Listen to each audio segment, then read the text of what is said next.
Hello and welcome everyone. Today we will learn a new poem from CBSE class 10th English. The name of the poem is Amanda. Amanda, this poem is written by the poetess Robin Klein. First of all, we will see something about the author. Robin Klein is an Australian poet or author.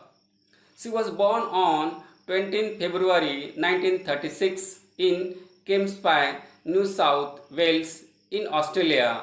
Now she is still alive. She is 86-year old. Robin McMofflin is an Australian author and poetess, and she has written the books for children.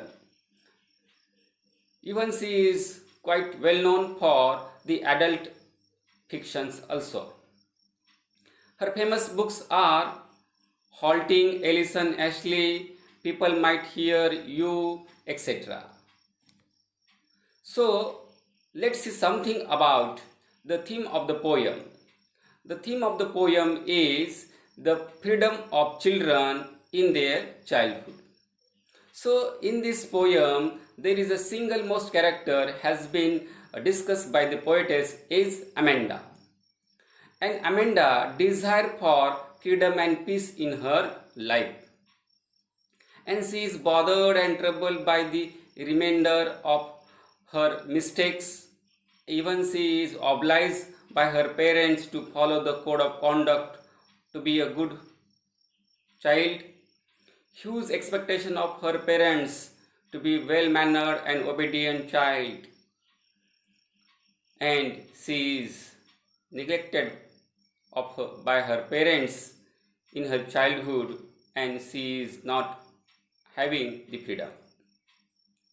In this poem, we will have some difficult words, and they are as follows. Hunch means bend, crouching, sitting in a lazy way, languid, relaxed, emerald, here green color, inhabitant, resident, drifting, carried slowly by the water, and blissfully happily. Moreover, orphan, a child whose parents are dead, hushed, quiet and still place, acne, pimples, Rapunzel, a girl in a fairy tales, tranquil, calm and quiet, rare, uncommon, slacking, be in a bad mood, moody, unstable, nagged, harassed. So let's see the poem in detail now. Amanda. First stanza. Don't bite your nails, Amanda. Don't hunch your shoulders, Amanda. Stop that slouching and sit straight, Amanda. There is a languid emerald sea where the whole inhabitant is me, a mermaid drifting blissfully. In this stanza, the girl Amanda have been instructed by the parents for not doing something, but the child is responding in a various ways. What does he says? The poet is describing Amanda, a little girl who is always tortured by her mother for pointing out her mistakes, and she imagines her life in a different world.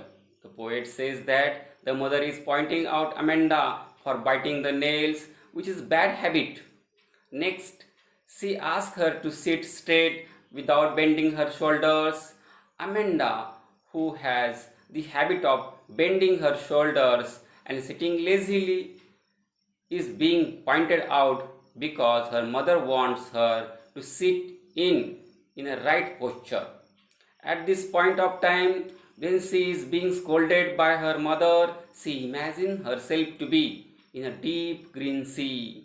She says that she wants to be the only resident of this beautiful green sea. She imagines herself like a mermaid who is alone there and leads her life in a very relaxing way. She says that she wants to be carried away by the current of water and feel relaxing in that environment. Here in this picture you can see a girl biting her nails, and therefore the mother of Amanda is instructed that don't bite your nails, Amanda. Further, the girl is also found hunching her shoulders, bending her shoulders. Therefore, she is instructed, don't hunch your shoulders, Amanda. Sometimes this girl is giving very much different and moody action, and that's why the girl Amanda is instructed, stop that slouching and sit up straight, Amanda. Then, on her instructions, the girl is responding in a different way. The girl is thinking that her freedom is curtailed, and that's why she imagined to be a mermaid in a languid, calm, and blue sea. Here, there is a languid emerald sea, where the sole inhabitant, the single dwellers, is me in the form of mermaid, a mermaid drifting blissfully, moving happily. So in this stanza, there are some literary devices. They are alphora, repeated use of word at start of two or more lines. For example, don't bite, don't hunch. Then metaphor, implicit and direct comparison between the two objects. Here in this stanza, use of the emerald sea. The sea is blue, but it is compared with the color of the object emerald. Emerald is precious stone. For green color of sea being similar to the color of emerald. Then further figure of speech is there, the repetition of words. The use of words Amanda is repeated often. That's why it is a repetition figure of speech. Alliteration. S sound is being repeated at the start of closely placed words. For example, stop that slouching and sit up straight. In this sentence, there are 4 words beginning with the S letters. That's why the S sound is repeated, and thereby it is a figure of speech. Literary device is alliteration. Moving towards the second stanza. Did you finish your homework, Amanda? Did you tidy your room, Amanda? I thought I told you clean your shoes, Amanda. I am an orphan roaming the street. I pattern soft dust with my hushed bare feet. The silence is golden, the freedom is sweet. In this stanza, again the Amanda is instructed by her mother and inquiring whether she had completed her homework or not, and then she asks her whether she has cleaned her room or not. Moreover, she is also reminded to clean her shoes.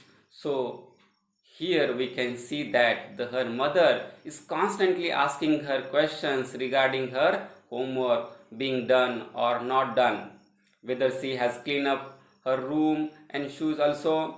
But on the other hand, while Amanda is listening to the mother's instructions, she imagines herself to be an orphan who is roaming in the street.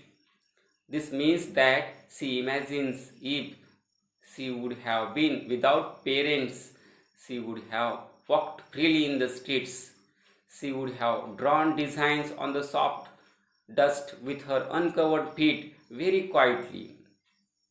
So we can see that she thinks opposite to her mother. Her mother wants her to keep everything neat and clean, and Amanda wants to play in dust with her bare feet. Moreover, she is fed up of these constant instructions, tired of these constant instructions from her mother, and that is why she says silence is golden, which means that silence is every crucial and precious for her. She further says that the freedom is sweet. This means she never feels free when she is with her mother. Here in this picture, the child is instructed, did you finish your homework, Amanda? Did you tidy and neat your room, Amanda? These are the instructions given by her mother to Amanda. I thought I told you clean your shoes, Amanda.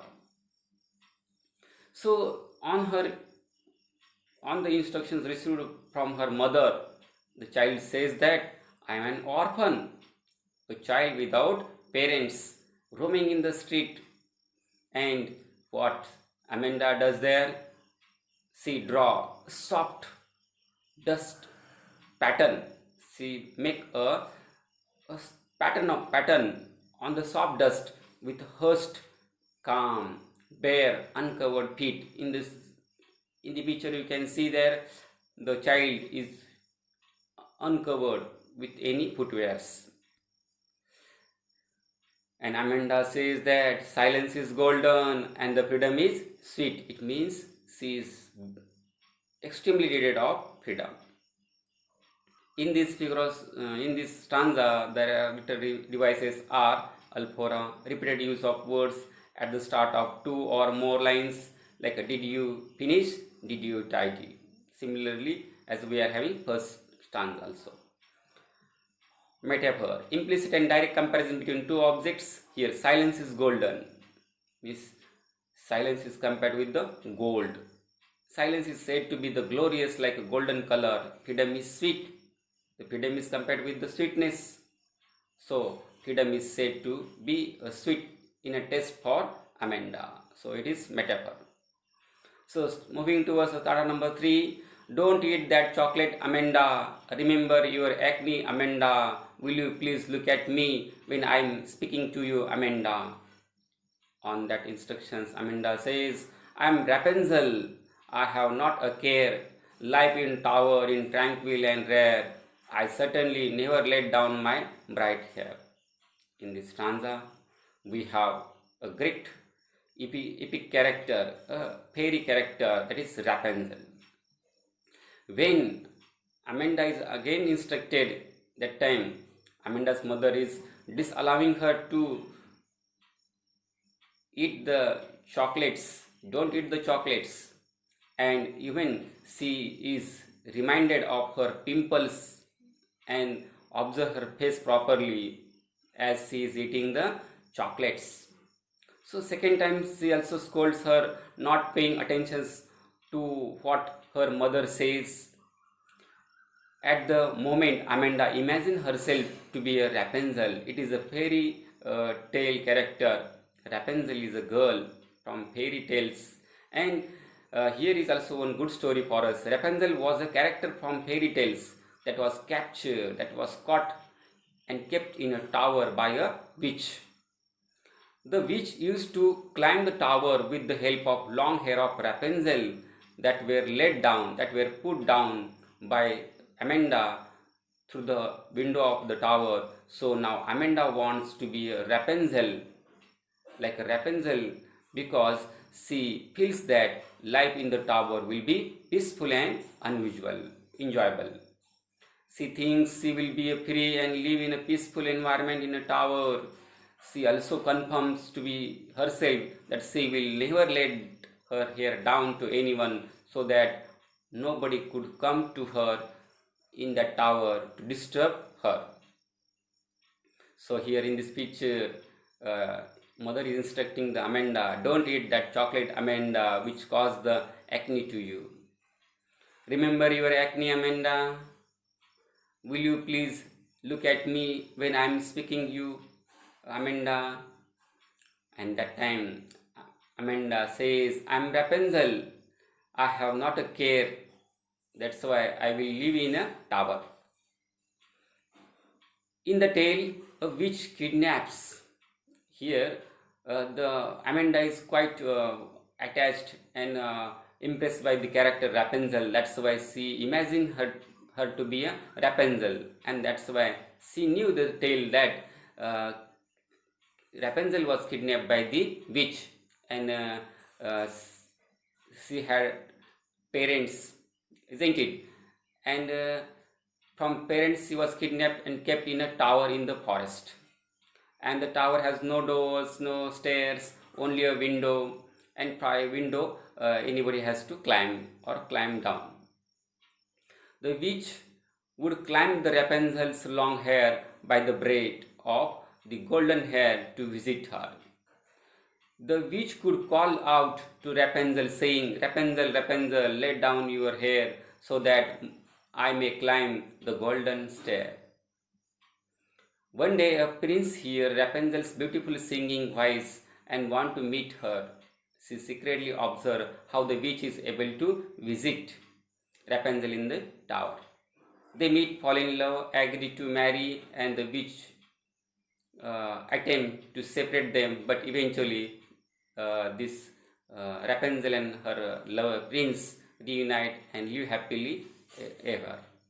So life in tower for Amanda is tranquil, calm and rare. So I am certainly never let down my bright hair for anyone to disturb her to climb up and climb down. So in this stanza also some literary devices are used by the poet. Is allusion, means reference. There is a reference of bygone ages. Use of famous fairy tales character Rapunzel, that is a reference used in this stanza. That's why it is an allusion. Repetition, the repetition of words, the use of words like Amanda is there, and that's why the figure of speech is repetition. So the last stanza is there, stanza number 4. Stop that sulking at once, Amanda. You are always so moody, Amanda. Anyone would think that I nagged at you, Amanda.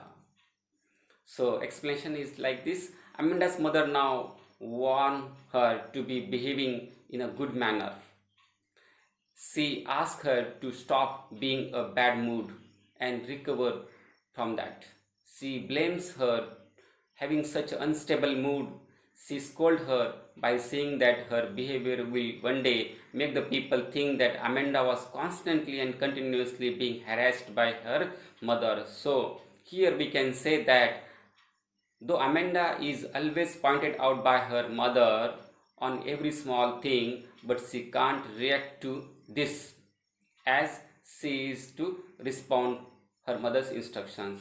If she reacts towards this by getting emotional to her mother's tales or talks, this against her sense of pride and scold that is she could not behave like this, as the others would think that Amanda's mother is very dominating towards the child.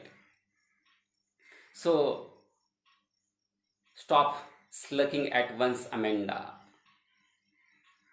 You are so moody, Amanda. Will you please look at me when I am speaking at you? Other will think that I always nagged at you, Amanda. So literary devices are here. Alliteration, the repetition of sound at the beginning of two words like a stop, that's sulking. Yes, sound is repeated at the start of closely placed words like a stop and sulking. Repetition, the repetition of words, the use of word Amanda. And hereby we conclude our poem. In this poem, we came to know that the children never like any restrictions put by the parents, and therefore parents constantly oppress by their children's freedom in the name of good behavior. So it's a good message from this poem, from the poetess to us. The children should be given freedom to enjoy their childhood, and parents should not impose more compulsion on them. So we are happy to end this poem. I hope you enjoy the poem. Thank you.